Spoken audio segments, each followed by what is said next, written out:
peuple est d'abord, votre rendez-vous d'analyse et de vérité sur l'actualité et la vie sociopolitique congolaise. Aux populations de l'Ituri et de l'Est de la RDC touchées par la maladie à virus Ebola, la souche Bundibugyo.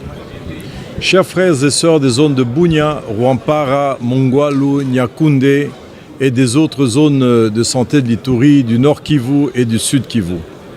Aujourd'hui, nous faisons face à une nouvelle épidémie de la maladie à virus Ebola, confirmée par le ministère de la Santé publique et l'Organisation mondiale de la santé, OMS. Cette souche Bundibugyo est apparue dans nos régions et se propage rapidement dans un contexte déjà difficile marqué par l'insécurité et les mouvements des populations. Nous nous souvenons douloureusement des épidémies de 2018-2019 dans l'Ituri et le Nord Kivu. Nous avions vécu des cas graves, des décès, une grande méfiance entre les populations et les équipes soignantes, des attaques contre le personnel de santé et la destruction d'équipements. Beaucoup de familles ont souffert de ne pas pouvoir accomplir les rituels traditionnels de lavage des corps, d'exposition et d'enterrement dignes. Ces incompréhensions ont malheureusement favorisé la propagation du virus. Aujourd'hui, tirons les leçons du passé. Les personnes touchées par ce virus meurent en grand nombre lorsque les protocoles sanitaires ne sont pas respectés. Les virus existent et celui-ci circule entre humains, animaux et dans l'environnement. Protégeons-nous collectivement. Les mesures barrières essentielles à appliquer immédiatement sont de ne toucher ni ne consommer les animaux de la forêt, les viandes de brousse, surtout les animaux malades ou morts. Prendre votre température régulièrement. Dès le premier signe, fièvre, maux de tête, fatigue, vomissement, diarrhée, saignement, douleurs musculaires, signalez immédiatement au service sanitaire le plus proche et isolez la personne.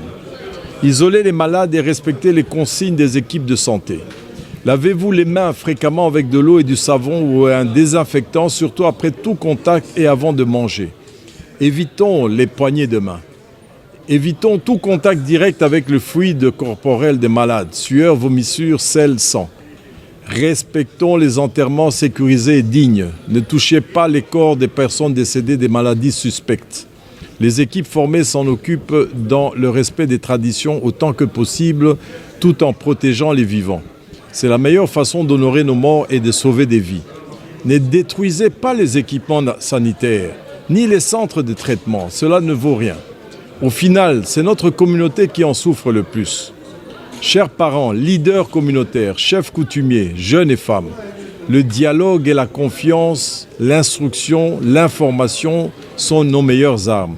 Acceptez l'accompagnement des équipes de santé. Elles sont là pour nous sauver. Appel au gouvernement de la République, au gouvernement provincial ou provinciaux et aux partenaires tels l'OMS, MSF et toutes les autres organisations. Construisez des centres d'isolement et des traitements en dur, en briques, pas sous des bâches, comme nous l'avions exigé en 2019. Nous avons besoin de structures permanentes et durables. Privilégiez le dialogue permanent avec les populations locales et les leaders communautaires. Constituez des stocks permanents et renouvelables de matériel de protection, de médicaments et de tests. Mobiliser toutes les ressources nécessaires pour éradiquer cette épidémie le plus rapidement possible. Renforcer la surveillance, le traçage des contacts et les mesures de prévention dans un contexte d'insécurité. La RDC a besoin de toutes ses filles et tous ses fils. Sous le leadership de son Excellence, Monsieur le Président Félix Tshisekedi, unissons-nous nos efforts pour protéger nos familles et reconstruire notre pays. Ensemble, avec vigilance, discipline et solidarité, nous vaincrons cette épidémie comme nous l'avons fait par le passé. Que Dieu protège l'Ituri et tout l'Est de la RDC.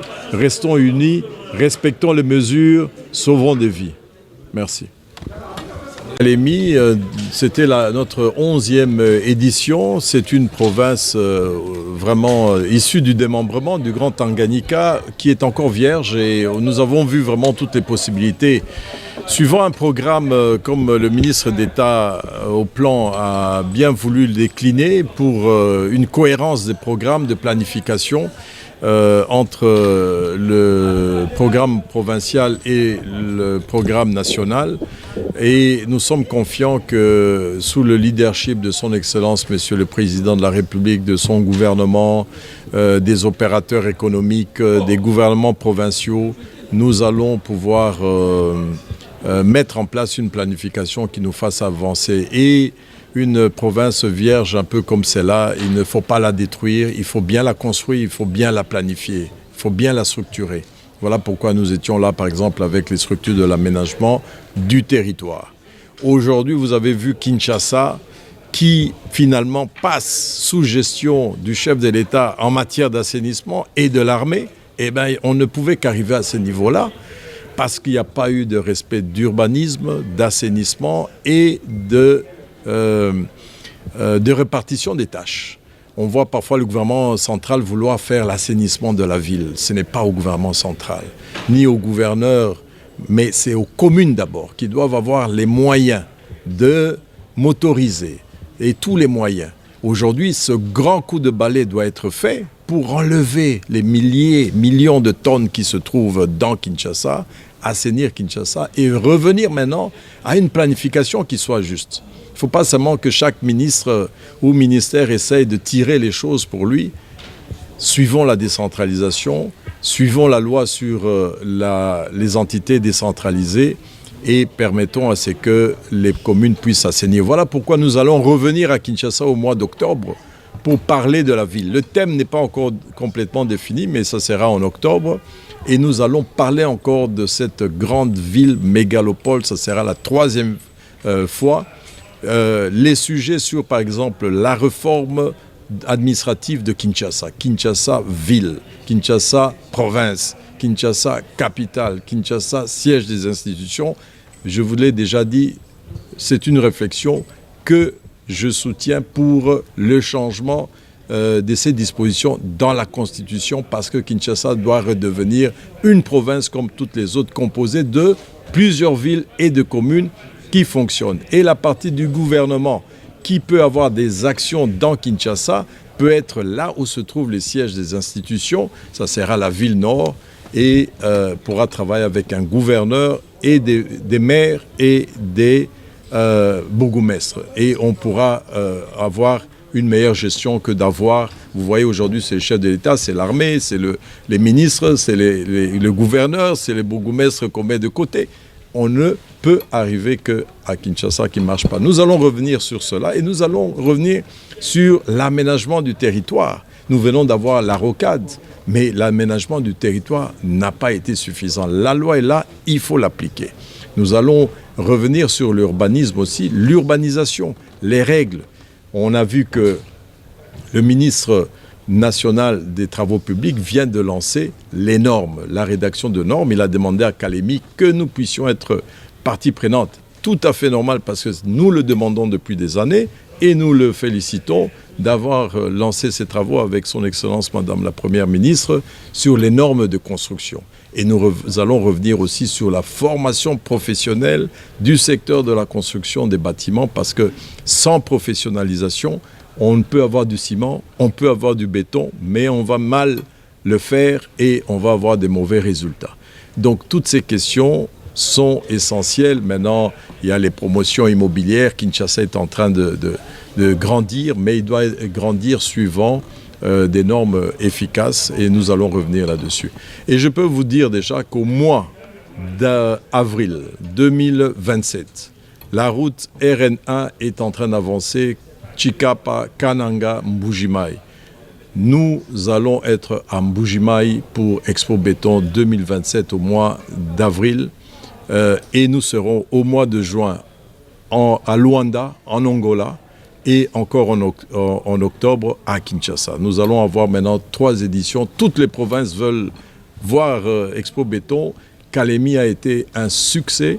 Kalemi a permis, en tout cas à ces jeunes, à ces entrepreneurs, de saisir et de comprendre qu'il faut s'organiser. Ce qui s'est passé au Lualaba, au Katanga, est en train de commencer à se passer au Tanganyika.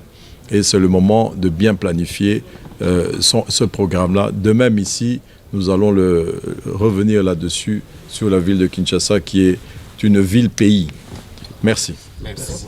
Excusez, une question Que le club BTP, vous savez que Expo Béton a mis en place une structure organisationnelle, opérationnelle, qui est le club BTP et la chambre de métier et de l'artisanat. Le premier pilier BTP regroupe toutes les entreprises de la construction ainsi que ceux de l'ingénierie, de l'industrie, etc.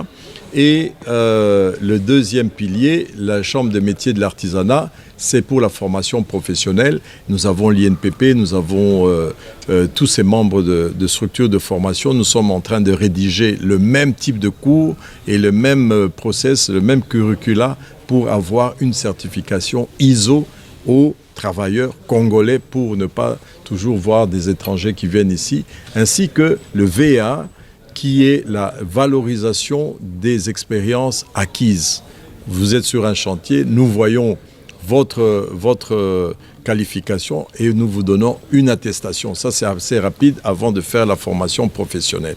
Ça marche très bien. Il n'y a que Kinshasa. Et nous lançons encore un appel ici. Nous l'avons entendu avec leurs excellences, messieurs les ministres à Kalemi. Expo Béton a besoin d'un soutien institutionnel. Le travail que nous faisons mérite d'être soutenu. Et qu'aujourd'hui, on ne laisse qu'aux grandes entreprises qui mettent les moyens. Mais le gouvernement aussi doit pouvoir nous soutenir pour que nous puissions avancer, tant pour le club BTP Expo Béton. Alors, l'autre produit, c'est la certification des ouvrages. Et nous sommes en train de mettre en place où nous allons labelliser des ouvrages qui ont été construits suivant les normes.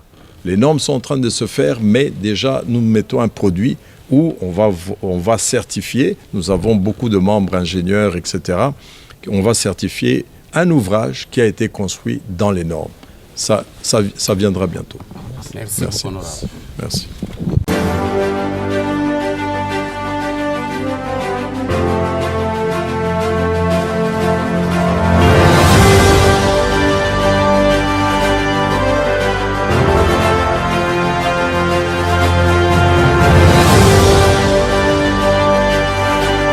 Le peuple est d'abord, votre rendez-vous d'analyse et de vérité sur l'actualité et la vie sociopolitique congolaise.